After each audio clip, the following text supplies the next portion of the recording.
Nous sommes le 12 mars 2025. Madame, Monsieur, bonsoir. C'est avec grand plaisir que nous vous présentons la 3e édition de Metro News pour cette semaine. À la une de l'actualité, Haïti continue de compter ses morts. Lors des nouvelles attaques survenues le 11 mars, les bandits ont ravagé la zone de Carrefour-Feuille, incendiant des maisons. Ils ont également fait une incursion dans le célèbre hôtel Olofsson situé sur l'avenue Christophe. Pendant ce temps, la police nationale dresse un bilan contrasté de ces opérations dans la capitale. Sans détailler les attaques impliquant des drones kamikazes, son porte-parole adjoint Lionel Lazare s'est limité à mentionner des arrestations et des saisies de munitions au cours des derniers jours. Et puis également en titre de ce mercredi, les pharmaciens tirent la sonnette d'alarme face à une possible pénurie de médicaments, annonçant une crise sanitaire imminente.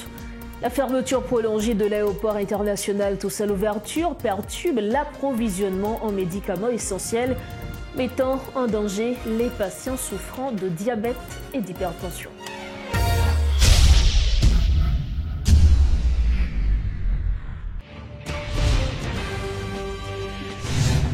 Bienvenue au développement des titres de l'actualité. Les gangs ont mené des offensives sur plusieurs quartiers de la région métropolitaine de Port-au-Prince dans la soirée du mardi 11 mars 2025. Lors de nouvel assaut à Carrefour-Feuille, les bandits ont forcé les habitants à fuir leurs maisons. Plusieurs maisons ont été incendiées non loin de la place Jérémie. Ils ont également fait une incursion dans le célèbre hôtel Olofsson situé sur l'avenue Christophe. Des tirs nourris ont été entendus pendant des heures, témoignent certains riverains. Ce mercredi matin, un calme fragile semble s'être installé, principalement en raison de la présence dissuasive d'un blindé de la PNH, empêchant pour l'instant toute avancée des groupes armés. Parallèlement, les habitants de Delma 29, 30, 31, 32 et Cressois ont vécu une nuit de tension extrême. De violents échanges de tirs ont opposé les forces de l'ordre au Mafra, maintenant la population dans une atmosphère de peur et d'incertitude jusqu'au lever du soleil. À l'heure actuelle, aucun bilan officiel n'a été communiqué concernant d'éventuelles pertes en vie humaine à Carrefour-Feuille et Delma. Toutefois, un témoin affirme que 2 personnes ont été blessées ce matin à Carrefour-Feuille. À l'entrée sud de la capitale, un minibus en provenance de Carrefour a été la cible de tirs nourris tôt ce mercredi matin, faisant au moins 2 morts et plusieurs blessés. L'attaque s'est produite aux environs de 5 heures, alors que le véhicule transportait une vingtaine de passagers vers Port-au-Prince. La poursuite de la terreur des gangs a entraîné de nouveaux déplacements de populations à Carrefour-Feuille et au centre-ville. Faute d'endroits pour s'abriter, ces déplacés se réfugient actuellement dans les rues ou sur les trottoirs. La situation est restée très tendue dans ces zones au cours de la journée de ce mercredi. Suivez ce reportage signé Riti Fortuné et Jerry Torchon. Cet assemblage de roches constaté à proximité du lycée Marie-Jeanne à l'impasse Lavaux sert depuis près de 10 jours de lit à de nombreux déplacés qui multiplient leurs déplacements en raison des exactions des gangs. Mais les roches sont dures, même si l'on y met des draps pour s'y coucher. Un véritable calvaire imposé à ces paisibles citoyens.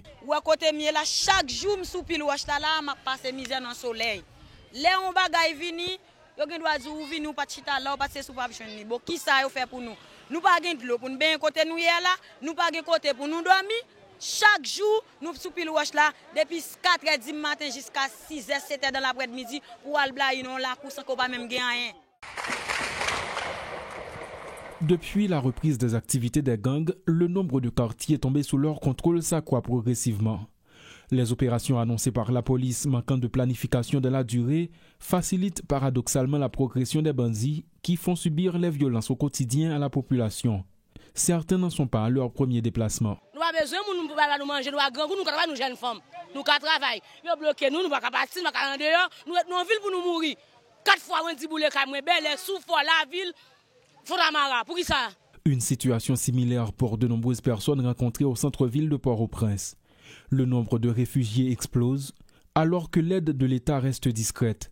Le président du site Gymnasium Vincent fait le point sur la situation. gomek tap fait en bas, à savoir attaque gang armé yo, te mené compte et commissariat de Port-au-Prince était obligé quand gymnasium Vincent déplacer et jour qui était jeudi 28 février normalement et Ania. Alors situation monio les pas l'autre que jusqu'à n'a parlé là de 28 février à nos jours qui c'est et mercredi 12 mars là monio a vivre dans une situation qui est lamentable. Déjà monio pas joindre l'autre côté pour héberger tête. N'après là, yo dans l'area là, yo à côté n'a besoin yo bon lycée fermé à terre, n'a besoin yo en dans lycée Marie-Jeanne zone Boisvena yo tout à terre. Alors que les autorités se livrent à une lutte pour le leadership, la situation sécuritaire s'aggrave chaque jour davantage et continue de faire de nombreuses victimes dans les rangs de la population. Le projecteur est désormais braqué sur les bandits, a assuré le porte-parole adjoint de la police, Lionel Lazare, lors d'une conférence de presse tenue ce mercredi, une date marquant également la mort tragique de 5 policiers au village de Dieu lors d'une opération policière qui a tourné au vinaigre en 2021. La PNH a rendu hommage aux victimes tout en dressant dans l'intervalle un bilan de ces opérations marquées par plusieurs arrestations et la saisie de plus de 10 000 munitions entre janvier et mars dans les départements du centre et de l'ouest où la police est à pied d'œuvre, notamment à Delma 30 et à Carrefourfeuille. Refusant de donner des détails sur la task force qui mène des opérations avec des drones explosifs, Lionel Lazare affirme que l'institution policière met en œuvre de nouvelles stratégies dans sa lutte contre le grand banditisme. C'est un reportage de Garbijan et de Griti Choisy. Le porte-parole adjoint de la police nationale, Lionel Lazare, a observé une minute de silence à la mémoire de 5 policiers tués au village de Dieu par le gang 5 secondes le 12 mars 2021. Des photos des agents sont projetées sur un mur, mais leur corps repose toujours à village de Dieu. N'a demandé une minute silence dans mémoire 5 vaillants policiers sayo qui étaient tombés pour te défendre cause insécurité en dedans pays. Policiers sayo qui étaient dans SWAT, qui étaient dans Boyd. Pierre Luc Dor, Alexis Vivender, Desilis Whistler, Eugène Stanley, Ariel Poula, Jean Sodila qui était tombé sous champ bataille vendredi 12 mars 2021 dans le village de Dieu.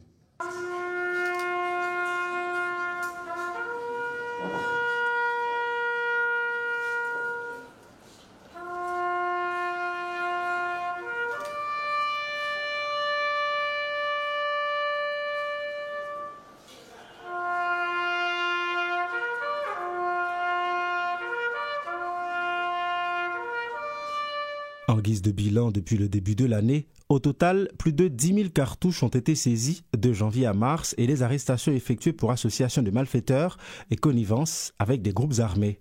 Tout d'abord, on a commencé dans le département centre pays, précisément dans Mirbalais. La police nationale a continué à multiplier les stratégies, une façon pour capable continuer à combattre le grand banditisme dans tout le pays. C'est pour raison ça. Sous instruction du directeur général de la police, M. Normil Rameau, direction départementale police centre, renforce les dispositifs de sécurité dans le département, surtout dans l'entrée ville avec ligne frontalière. Dans le cadre plan sécurité, ça, dimanche, qui était 9 mars 2025, la police rivée saisit 10 488 cartouches calibre 7,62 avec 29 cartouches 12, 3 armes manches longues, parmi eux un fusil Magpul ILX 50 avec 2 fusils calibre 12. Alors que les gangs commencent à s'inquiéter des opérations menées par une task force usant des drones explosifs, annoncées par la primature, la police laisse planer le doute sur son implication dans ces actions. Pas de détails ni de bilan, mais Lionel Lazare évoque de nouvelles stratégies. Par rapport avec le problème d'insécurité qui est là aujourd'hui, sécurité, ce n'est pas bagaille que ou ka parler n'importe qui gens, il y a des stratégies que ou gagnez ou pas obligé vendre pour ennemi capable connaître qui sont gagnés comme stratégie. Eh bien, par rapport avec question que collègues ont posée sur question d'ONU, nous avons seulement fait reconnaître que la police nationale d'Haïti gagne des nouvelles stratégies qui lui mettent campé qui pour répondre à la réalité qui gagne la journée aujourd'hui sous terrain.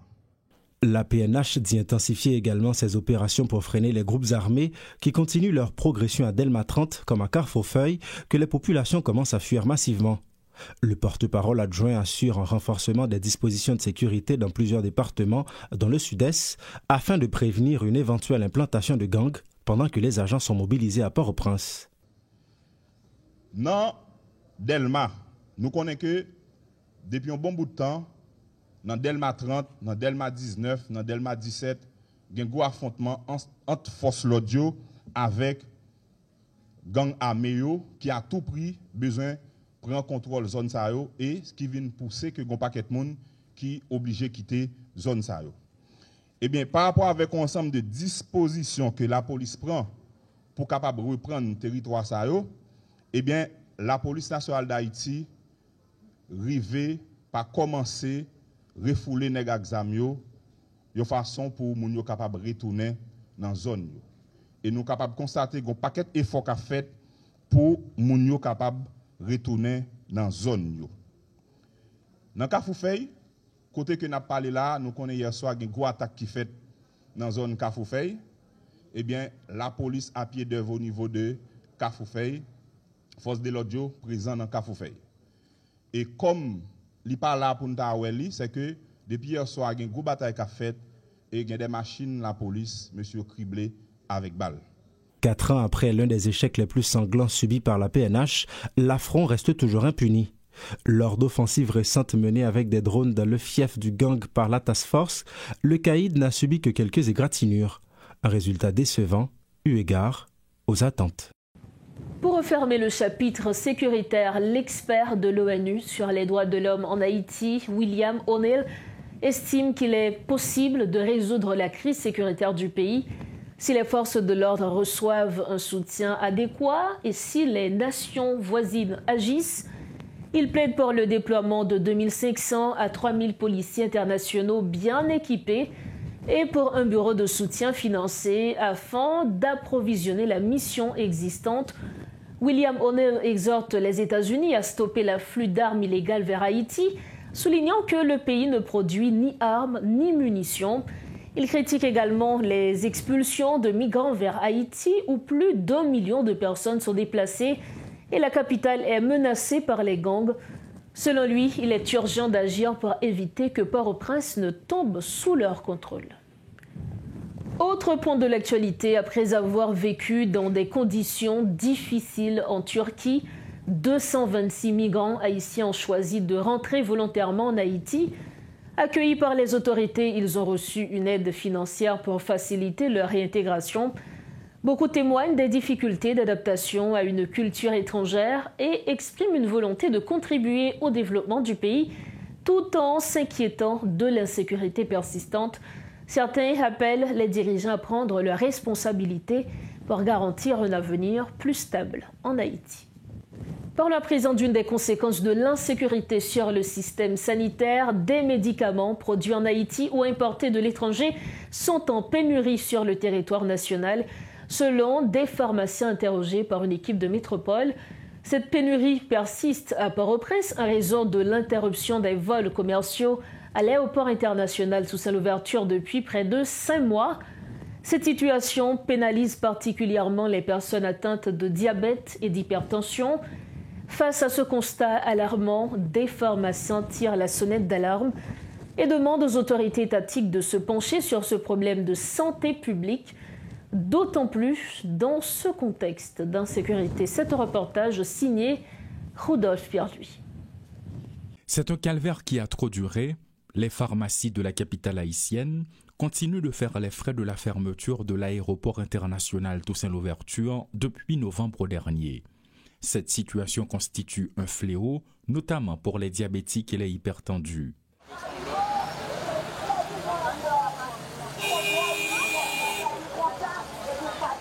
Ce jeune pharmacien rencontré sur son lieu de travail à Delma est sidéré par la situation. Haïti dépend à plus de 70% des importations pour approvisionner les agences pharmaceutiques. Dans plusieurs pharmacies, le constat est le même. Ça fait quelques mois que j'ai raté un pile de médicaments. C'est tout pour ça qui fait la majorité des médicaments qui sont sur le marché, c'est ce domaine qui est passé à cause des frontières, nous pas jeunes. Et puis pour produits 4C, bien raté, produits pharmatrices. Quand les avions commerciaux ne volent plus sur Port-au-Prince, l'aéroport du Cap-Haïtien devient la seule alternative. Un trajet qui fait, entre autres, grimper les prix des produits. Et puis, ça gagne, le prix vient augmenter. On ne peut pas joindre ni un et puis le prix a augmenté deux.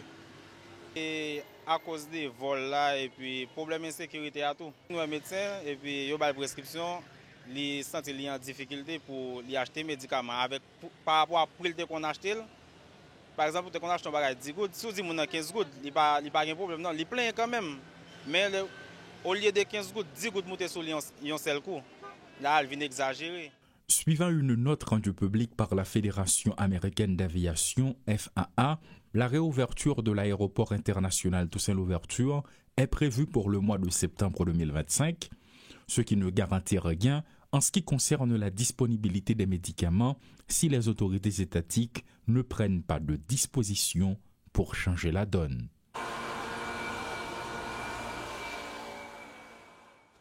En politique, le Réseau national de défense des droits humains exhorte le président du CPT, Fritz Alfonjean, à exclure les 3 conseillers présidents accusés de corruption dans le cadre du scandale de la BNC. Parmi les 3 conseillers, le RNDDH désigne notamment Emmanuel Vertiller, qu'il accuse d'implication dans des manœuvres d'influence sur la justice concernant son dossier. Dans une correspondance adressée au nouveau coordonnateur du Conseil, le RNDDH insiste sur le fait que ces actions portent atteinte à la crédibilité du CPT et compromettent la mission de rétablir la sécurité, réformer la Constitution et organiser les élections, par laquelle l'instance a été mise en place. Face à ces révélations, Pierre Espérance, directeur exécutif du RNDDH, réclame que des mesures immédiates soient prises. Nous arrivons au terme de cette édition de Métro News. Avant de partir, le rappel des principaux titres. À la une de ce 12 mars 2025, Haïti continue de compter ses morts. Lors des nouvelles attaques survenues le 11 mars, les bandits ont ravagé la zone de Carrefour-Feuille, incendiant des maisons. Ils ont également fait une incursion dans le célèbre hôtel Olofsson situé sur l'avenue Christophe. Pendant ce temps, la police nationale dresse un bilan contrasté de ces opérations de la capitale.